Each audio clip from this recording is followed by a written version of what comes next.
you cakap macam gini kan, I teringat tau ada satu kes tu. Ini betul-betul kasih kesedaran buat I tau. Macam selama ni kalau kita tengok TV, drama-drama cerita sedih, kita nampak ada orang meninggal atas sejadah lah, betul kan? So kalau untuk I, ni semua macam drama je lah kan. Sekali betul-betul satu kes tu I buat, dia dah meninggal 2 minggu. Dia makcik tau.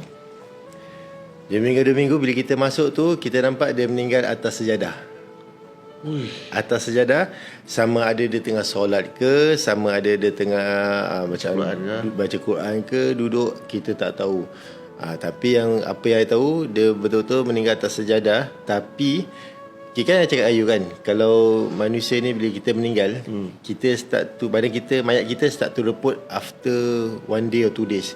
Dia akan reput dan makin lama makin bau tau. So you bayangkan, mayat ni dah 2 minggu. Masya Allah, tak ada bau terus. Tak ada bau langsung. Darah memang darah, tapi tak ada bau.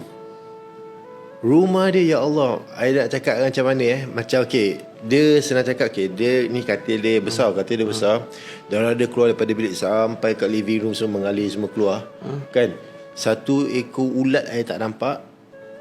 Satu macam najis I tak nampak. Bau tak ada, cuma darah je, darah kering. Dan kalau bau tu tak ada bau busuk, tak ada, dia bau biasa. Tapi yang betul-betul buat I sedar betapa besarnya kuasa Allah. Tak tahu apa yang amalan yang arwah dia dah buat. I punya kerja senang. Nak buat everything semua senang. Macam simple lah, senang. Tak ada yang nak stress, nak cepat habis, tak ada. Kita buat santai-santai, tapi habis alhamdulillah.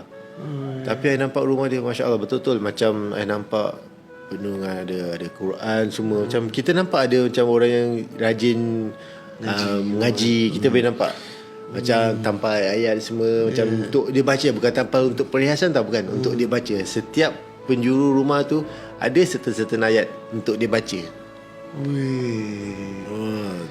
Tak bau langsung Tak bau. Jadi sepatutnya 2 minggu tu dah bau. Buka pintu tu dah tak bau. Jadi kita tengok, ya Allah, macam pada kita orang kalau nampak cara kematian dia tu macam mengerikan tau, darah terkeluar, meninggal seorang.